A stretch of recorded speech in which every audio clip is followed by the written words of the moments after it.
साई राम। साई लीला episode 12। पहली लीला जो बाबा के एक भक्त ने बयान की है यहाँ। वो कहते हैं, एक दिन साई दोपहर का भोजन कर रहे थे।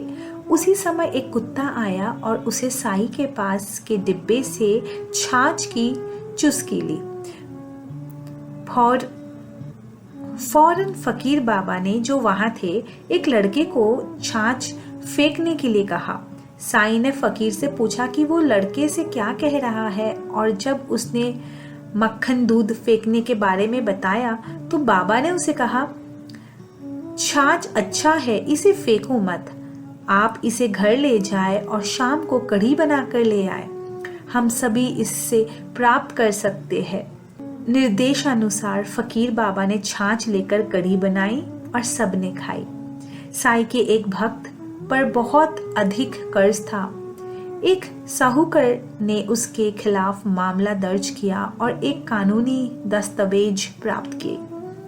भक्त के पास पैसे नहीं थे और उसे कुछ समय देने के लिए भीख मांगने के बावजूद साहूकार जाने के लिए तैयार नहीं था। अचानक सभी भक्तों ने साई के फोटो के सामने नाम सप्ताह करने का विचार किया। ऐसा करके भक्त बहुत परेशान हुए। साहूकार ने इस अवसर का लाभ उठाया और भक्त के घर में सामान ले जाने का वारंट प्राप्त कर लिया। भक्त ने कहा, अच्छा, आप मेरे घर में सब कुछ ले जा सकते हैं, जिससे हमारे पास और खाली जगह होगी, और मुझे लगता है कि जो कुछ हो रहा है वो उसकी इच्छा के अनुसार हो रहा है।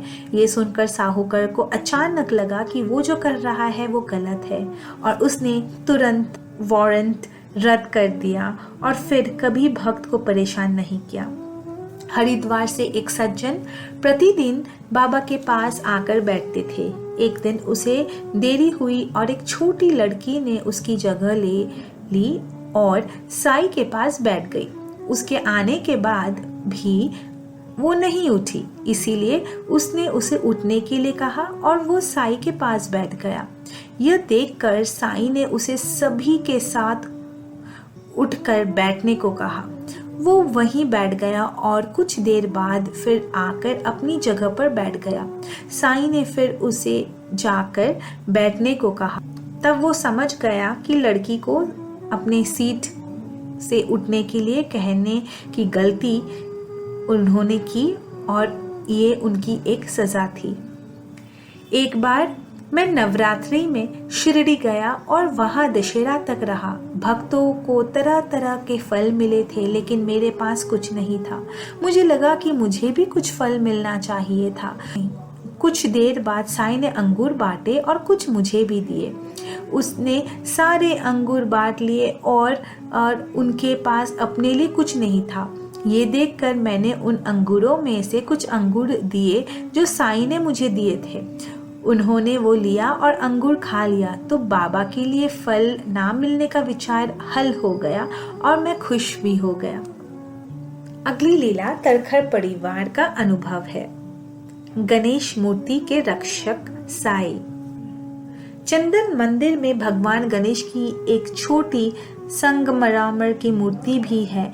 यह एक अनोखी मूर्ति है क्योंकि भगवान की सूंड उनके दाहिने ओर मुड़ी हुई है। मूर्ति को एक चांदनी के मंदिर पर रखा गया है, इसके लिए अलग से बनाया गया है। गणेश मूर्ति की कहानी बहुत ही रोचक है और इसीलिए मेरा मन करता है कि आप सभी पाठकों के लिए भी यही कहूँ। बेशक गणेश मूर्ति का अस्तित्व इतने लंबे समय से है, इसका श्रेय शिरडी के साई बाबा को जाता है, जो अब मैं आप सभी को बताऊंगा। मेरे दादाजी मुंबई में रीगल थिएटर के पास एक प्राचीन वस्तु की दुकान पर जाते थे। ऐसे ही एक यात्रा पर दुकान के चक्कर लगाते हुए उसने एक अंग्रेज सज्जन को दुकानदार से सौदेबाजी करते सुना। मेरे दादाजी काफी उत्सुक थे कि एक अंग्रेज सज्जन सौदेबाजी कर रहे थे, इसलिए उन्होंने उसमें सक्रिय रुचि ली। सौदा भगवान गणेश की एक सुंदर संगमरमर की मूर्ति के लिए था।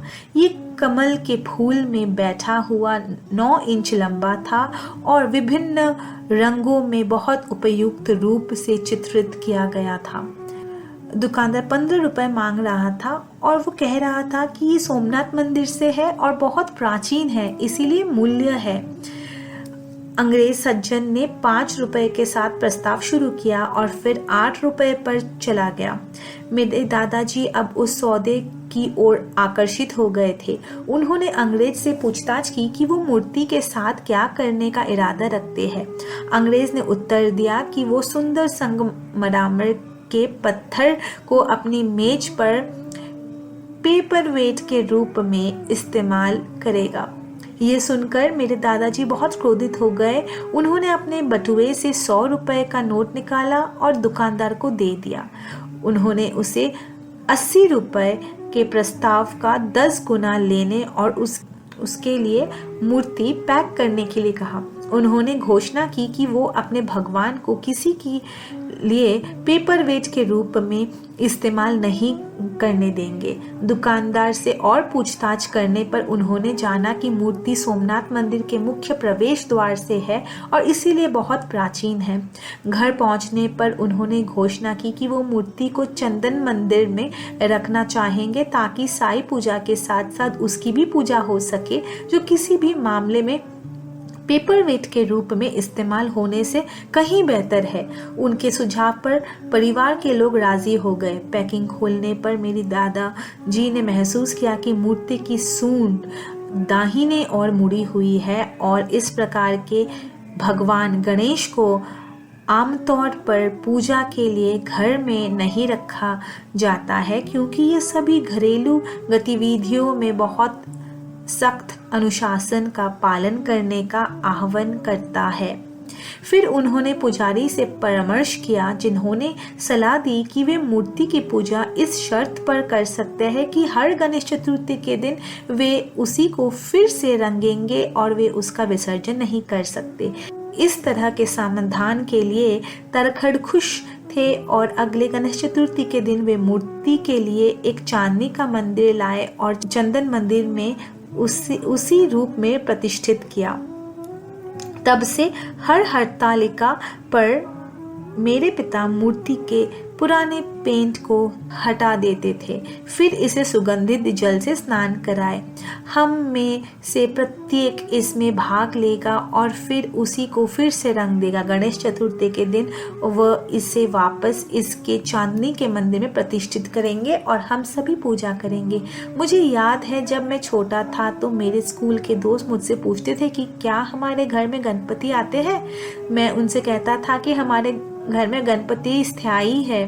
तब वो मुझे नहीं समझ पाते, इसीलिए तरखड़ों को प्रार्थना समाजिस्ट से मूर्ति पूजा करने वालों में बदल दिया गया। हमारे घर के इस गणेश मूर्ति का एक बार मेरी दादी ने एक परीक्षा किया था। मेरे दादा जो कपड़ा उद्योग में प्रसिद्ध थे, उन्होंने बड़ौदा के महाराजा से उनके राज्य में एक कपड़ा मिल स्थापित करने का काम मिला। इसीलिए वे बड़ौदा में स्थानांतरित हो गए और उन्हें एक नदी के किनारे एक बंगले में आवास दिया गया। एक बरसात के मौसम में रात भर भारी बारिश होती थी और सुबह होने तक उनका बंगला पानी के नीचे था। ये उनके लिए एक नया अनुभव था। मेरी दादी डर गई थी क्योंकि पानी का स्तर घंटे दर घंटे बढ़ रहा था। आखिरी सीढ़ी को छोड़कर बंगले की सीढ़ियां पानी में डूबी हुई थी। मेरी दादी ने फिर एक सापत तांबे के बर्तन लाए और उसे आखिरी सीढ़ी पर रख दिया। फिर उसने चांदनी के मंदिर से गणेश भगवान को उठाकर तांबे के बर्तन में रख दिया और घोषणा की कि अगर ये मूर्ति पानी में डूब जाती है तो वो उसे पानी में भगवान गणेश का विसर्जन समारोह करने के लिए आगे बढ़ेंगे। निस्संदेह उनकी गंभीर मानसा थी कि प्रभु उन्हें उस खतरनाक स्थिति से बचाए। मुझे लगता है कि केवल कट्टर भक्त ही इस तरह की शैतानी हरकतों में शामिल होने की हिम्मत कर सकते हैं और शायद भगवान उन्हें पसंद करते हैं। जल स्तर और बढ़ गया और तांबे के बर्तन को छू गया और आगे बढ़ना बंद कर दिया। 3 से 4 घंटे बाद पानी का स्तर कम हुआ और वे सभी खुश थे। उनके इच्छा के अनुसार उनका विघ्नहर्ता उनके बचाव में आया था। उस वर्ष उन्होंने 1.5 दिन के बजाय 5 दिनों के लिए गणेश चतुर्थी समारोह किया। अब मैं इस गणेश के बारे में एक और घटना का वर्णन करने के लिए आगे बढ़ूंगा। ये घटना इस अध्याय के शीर्षक पर कुछ प्रकाश डालेंगे। एक हरतालिका दिवस पर पुरानी रंग को हटाते समय मूर्ति के दाहिने हाथ का हिस्सा कोहनी से आगे निकल गया। मेरे पिता बहुत डरे हुए थे क्योंकि हिंदू धर्म के अनुसार कोई भी क्षतिग्रस्त मूर्ति की पूजा नहीं कर सकता। हालांकि अब तक ये परिवार का अभिन्न अंग बन चुका था और वे इसे छोड़ने के लिए अनिच्छुक होंगे। उन्होंने समारोह में जाने और फिर साईं बाबा की सलाह लेने के लिए फैसला किया। इस प्रकार वे शिरडी चले गए। प्रिय पाठकों, क्या वो उनकी ओर से अनुचित कार्य नहीं है? उन्होंने अब तक कभी भी भगवान गणेश के व्यवसाय में बाबा को शामिल नहीं किया था और अब वे संकट में बाबा को याद कर रहे थे। उस अवसर पर जब वे द्वारका माई में थे तो बाबा उनके साथ असामान्य रूप से चुप थे। उन्हें अपनी गलती का एहसास हो गया था और वे शुरू से ही बाबा को शामिल ना करने के लिए दोषी महसूस कर रहे थे। वे इसके लिए आंतरिक रूप से उनसे क्षमा मांग रहे थे। उन्होंने धैर्यपूर्वक प्रतीक्षा की। फिर जैसे ही द्वारका माई में भीड़ कम हुई, बाबा ने उन्हें अपने पास बुलाया। उन्होंने संबोधित किया, ओ माँ, अगर हमारे बेटे के हाथ में अगर कुछ चोट पहुंच जाता है तो क्या हम उसे अपने घर से बाहर फेंक देते हैं या निकाल देते हैं? इसके विपरीत हम उससे खिलाते हैं और उसे अच्छी तरह से पोषित कराते हैं ताकि वो मर्दांगी तक पहुंच जाए। जैसे ही उन्होंने ये सुना, वे तुरंत उनके चरणों में गिर पड़े और उनका आभार व्यक्त किया। प्रिय पाठकों, मुझे बाबा की बुद्धि का वर्णन करने के लिए उपयुक्त शब्द नहीं मिलते। वो वास्तव में शब्द के सही अर्थों में एक अंतर्ज्ञानी थे जो आपके दिमाग और दिल को पढ़ सकते थे। आपको ये बताना उचित होगा कि मेरी दादी माँ ने भगवान गणेश के चरणों में कैसे प्राण त्यागे थे। प्रतिष्ठापन के बाद हरतालिका के दिन तरखट परिवार के प्रत्येक सदस्य के लिए भगवान गणेश के चरणों में प्रणाम करने और उन्हें प्रणाम कराने का एक अनुष्ठान था। मेरी दादी माँ परिवार की प्रथम महिला होने के नाते हमेशा प्रणाम करती थी और पहले दंडवत करती थी और अनुष्ठान शुरू करती थी और फिर परिवार के अन्य सदस्यों ने इसका पालन किया। लेकिन इस विशेष हरतालिका दिवस पर जब मेरी दादी ने प्रणाम करने के लिए साष्टांग प्रणाम किया तो वो उसी स्थिति में लेटी रही जिस स्थिति में भगवान उनकी आत्मा को उनके स्वर्गीय निवास में ले जाने के लिए उसी क्षण को चुने थे। इस तरह के मानव प्रस्थान बहुत दुर्लभ है और केवल कुछ चुने हुए भगवान से प्यार करते हैं जो इस तरह से प्रस्थान करते हैं।